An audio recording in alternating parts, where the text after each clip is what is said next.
ब्रह्मदेव ने कहा संसार में जन्म लिया है तो मृत्यु तो निश्चित हो, मरना तो पड़ेगा।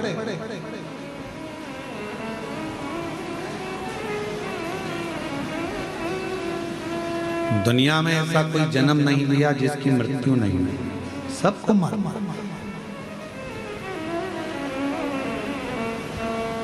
पर यह सोचकर जीना कि मरना ही है, मरना ही है, मरना ही है, मरोगे तो वैसे अभी तुम नी भी सोचोगे तो मरोगे, तो जो होना है उस पर छोड़ दो, अपनी जिंदगी को, अपनी लाइफ को अच्छा जियो। खूब मेहनत कर कर, खूब परिश्रम कर कर, खूब अच्छा कार्य कर कर, खूब आगे बढ़कर जियो।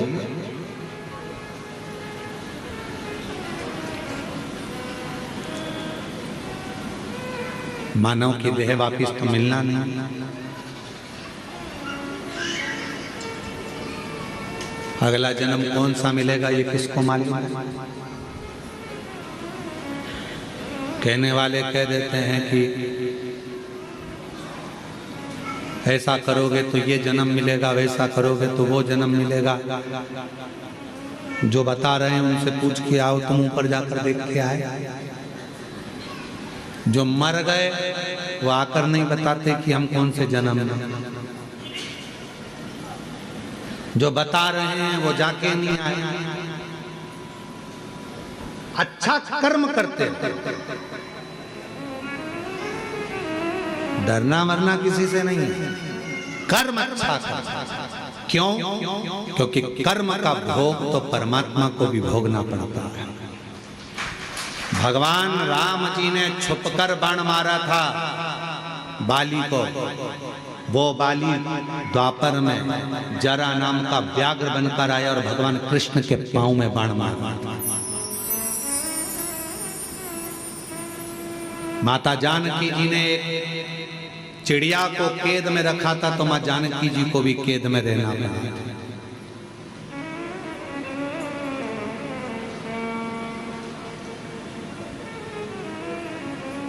किसी से नहीं डरना, मत डरो।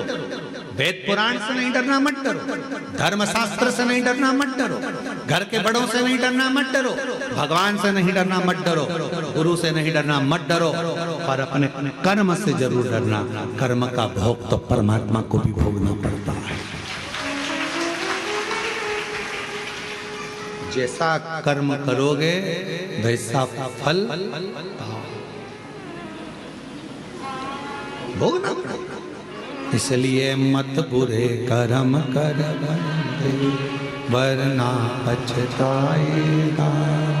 भगवान की आंखों से तू बच नहीं पाएगा, तो बच नहीं पाएगा। अरे ओ अज्ञानी मत कर नादानी, अरे ओ अज्ञानी मत कर नादानी। तेरे कर्म का फल भी तो ही पाएगा, जैसा किया तूने तेरे आगे आएगा। मत बुरे कर्म कर बंदे, वरना पछताएगा। भगवान की आँखों से तू बच नहीं पाएगा, तू बच नहीं पाएगा। जैसा कर्म करना है वैसा फल भोगना।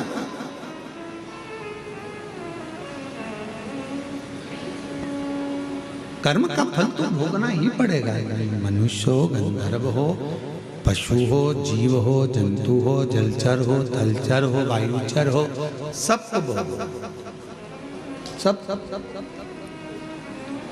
और कुछ अच्छा कर जाओगे जिंदगी में तो अच्छा प्राप्त भी हो जाएगा। एक कथा आती है,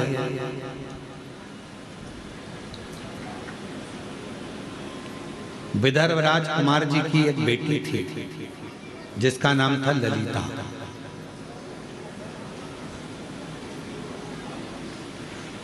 विदर्भ राज की एक बेटी थी जिसका नाम था ललिता। चारुधर्मा नाम के राजा के साथ उसका विवाह हुआ। चारुधर्मा की 100 पत्नी थी, 100 पत्नी। अब उन 100 पत्नियों में चारुधर्मा सबसे ज्यादा प्रेम अगर किसी से करता था तो वो ललिता से करता था।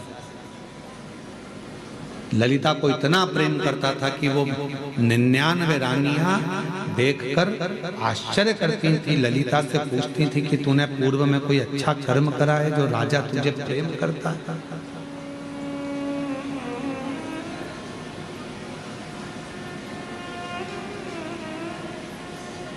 अग्नि पुराण का ये चरित्र है और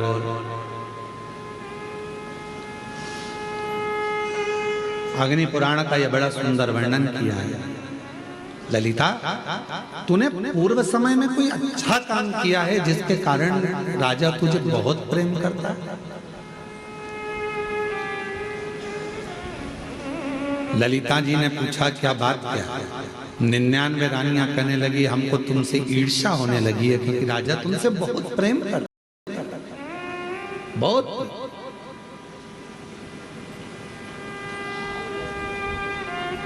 तब ललिता ने एक बार 99 रानियों को बिठाकर अपनी बात कहना प्रारंभ करी। मैं नहीं जानती कि राजा मुझे क्यों प्रेम करता है, पर इतना मुझे पूर्व के जन्म का एक बात याद है कि मैं पूर्व के जन्म में एक चुईया थी। चुईया जानते हो? एक होता चूहा और एक होती है छोटी सी चुईया। पूर्व जन्म में एक चुईया थी। सोवीर राजा के नगर में एक मलैया नाम के पुरोहित रहते थे और मलैया नाम के पुरोहित ने सोवीर राजा के नगर में एक सुंदर सा मंदिर का निर्माण कराया था, जिसमें भगवान श्री हरि और भगवान शंकर शिवलिंग के रूप में विराजमान थे। भगवान हरि भी थे, हर भी थे, दोनों विराजमान। ना जाने में ना कौन सा पाप था जिसके कारण मुझे चुईया का जन्म मिला। मैं चुईया का जन्म पाई, ना जाने कौन सा पूर्व का मेरा पाप होगा जिसके कारण मुझे चुईया का जन्म मिला। और चुईया के जन्म पाकर मैं इधर उधर भटकती रहती थी, भटकती रहती थी। कार्तिक का महीना था, बैकुंठ चतुर्दशी का दिन था। हरि और हर का मंदिर था, शिव और नारायण दोनों उस मंदिर में विराजमान थे। जिस मंदिर को मलैया पुरोहित ने बनाया था राजा सोवीर के नगर में, मैं चुईया एक बिलाव से, एक बिल्ली से डरकर मंदिर के अंदर प्रवेश कर गई। भटक रही थी मंदिर में, बिल्ली मुझे ढूंढ रही थी, बिलाव खाने के लिए मुझे ढूंढ रहा था। मैं चुईया उस बिलाव से डर के मारे यहां वहां भटक रही थी, दौड़ रही थी। और दौड़ते दौड़ते मैं चुईया मंदिर में ही, बैकुंठ चतुर्दशी का दिन था, मुझे क्या मालूम था ये हरिहर मिलन का दिन था। और उस हरिहर मिलन के दिन हरिहर भगवान के मंदिर में जो दीप जल रहा था, मैं चुईया उस दीप के पास चली गई। मुझे लगा कि मुझे प्यास लग रही है, पानी मिलेगा, पर बिल्ली के डर के कारण मैं जब पानी पीने गई तो दिए में तेल था, घृत बना हुआ था।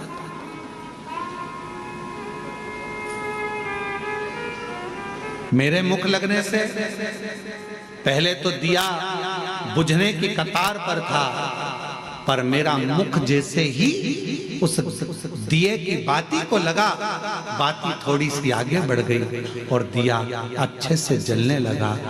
समय बीता और समय बीतने के बाद मेरे प्राण छूटे। जब मेरे प्राण छूटे तो मुझे क्या मालूम था कि बैकुंठ चतुर्दशी के दिन, हरिहर मिलन के दिन, हरिहर मिलन का दर्शन कर कर दीप की ज्योति को बढ़ाने के कारण मेरा जन्म विदर्भ राज के यहाँ बेटी के रूप में हो गया। विदर्भ राज के घर में मैं ललिता बनकर जन्म ले ली, ललिता बनकर।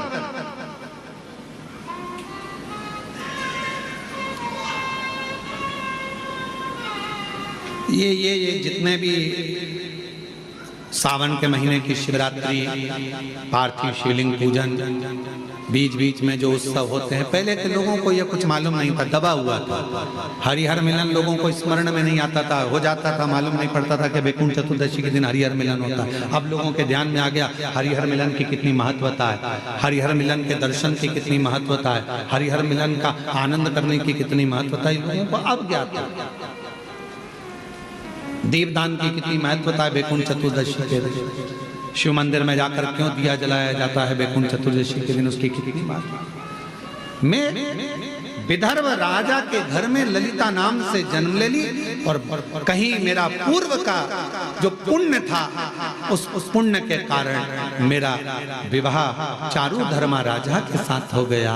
और उनकी इतनी सुंदर सुंदर रानियां होने के बाद भी चारुधर्मा यदि मुझसे प्रेम करते हैं तो उसका केवल एक कारण है, बैकुंठ चतुर्दशी हरिहर मिलन के दिन शिव मंदिर में जलाया गया दीप प्रज्वलन करना, ये उसका पुण्य है जो मुझे मिला है, ये उसका पुण्य है।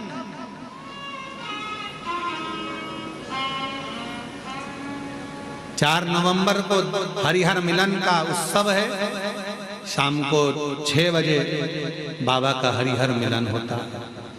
शाम के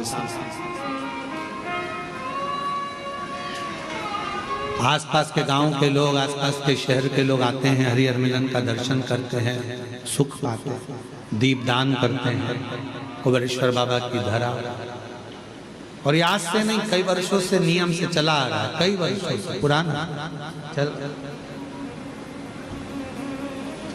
आप जितने भी ऑनलाइन कथा सुन रहे हो, आपसे निवेदन है बैकुंठ चतुर्दशी के दिन अपने शिवालय में, घर के आसपास में दीपदान जरूर करो, दीप अवश्य लगे, हरिहर मिलन का उत्सव करो। बन सके तो रात्रि के समय पर जिनकी नेत्रों की ज्योति चली जाती है, आंखों से दिखता नहीं है, उसका उपाय भी बैकुंठ चतुर्दशी के दिन अवश्य करें हरिहर मिलन का। जो बच्चा पढ़ने में कमजोर होता है उसके लिए भी उपाय YouTube पर डला हुआ है, हमारे गूगल पर डला हुआ है। और हम समिति से भी कहेंगे, कुबेरेश्वर धाम विठले सेवा समिति से, कि सोशल मीडिया पर जो भी बैकुंठ चतुर्दशी के उपाय हैं वो हमारे लिंक पर अवश्य डालें और हमारे YouTube गूगल पे अवश्य डालें, जिससे जनमानस को वो प्राप्त हो और लोग उस उपाय को कर सकें। केवल एक दिन बैकुंठ चतुर्दशी का ऐसा होता है जिस दिन शालिग्राम भगवान को रात्रि के समय पर, हरिहर मिलन के समय पर भगवान शिव जी को तुलसा चढ़ती है और भगवान शालिग्राम भगवान को बेलपत्र चढ़ती है, और वो तुलसा और बेलपत्र को शहद की शीशी में भर कर रखा जाता है। फिर उस शहद को जो बच्चा विद्वान नहीं है, पढ़ने में कमजोर, उसको दिया जाता है। कई लोग उसको नेत्रों में लगाकर नेत्र ज्योति को बढ़ाते हैं। बड़ी महत्व।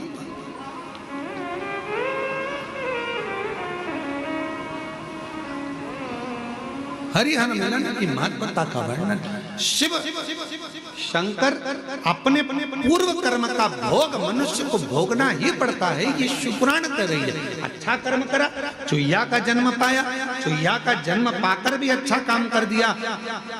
दिए में जल पीने के लिए गई थी और उससे उसके मुख से बत्ती बढ़ गई, दिया और तेज प्रज्वलित हो गया।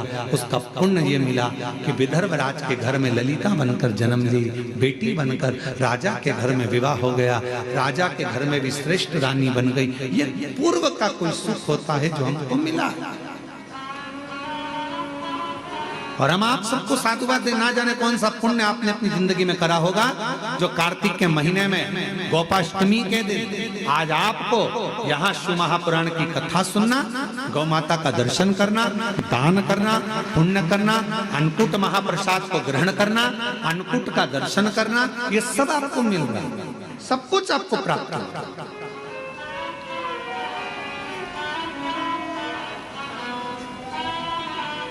कितने शिव भक्त अन्नकूट प्रसाद के लिए कोई चावल लेकर आया, कोई गेहूं लेकर आया, कोई ने भेंट दान करा, कोई ने ऑनलाइन दान करा, सबने अन्नकूट है, बाबा का अन्नकूट है, आज बाबा का अन्नकूट सबने अपने हिसाब से दिया।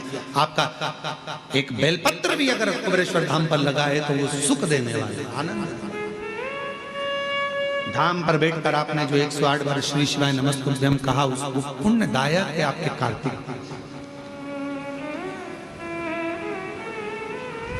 सुख प्रदान करना। महाराज पार्वती मैया जब देखी कि ये अंधकासुर तो बड़ा उपद्रवी हो गया, और अंधकासुर ने वर मांग लिया, मेरे प्राण ना छूटे, मरना निश्चित है, मरेगा व्यक्ति, पर निवेदन है मरने से पहले कुछ अच्छा कर चलो। मरते तो सभी हैं, सबके फोटो चिपकेंगे, दीवार पे टंग जाओगे, प्लास्टिक की माला भी चढ़ जाएगी, श्राद्ध में नीचे उतर कर खीर पूरी तुम्हारे फोटो में चिपक जाएगी। ये तो सब कुछ होना है, सबके साथ होना है, पर मरने से पहले कोई अच्छा कर्म कर चलो, कुछ अच्छा। बाबा ने अगर अच्छा शरीर दिया है, थोड़ा सा धन दिया है, सत्कर्म कर चलो, जैसे दामोदर प्रसाद जी ने अपनी जिंदगी में ये शिव पुराण की कथा कर। छत्तीसगढ़ से, धनौरा से 500 लोगों को लेकर कुबेरेश्वर बाबा की धरा पर आकर ये पवित्र शिव महापुराण की कथा का आयोजन कराकर दिव्य कथा का लाभ, ये जीवन का आनंद है, सुख है।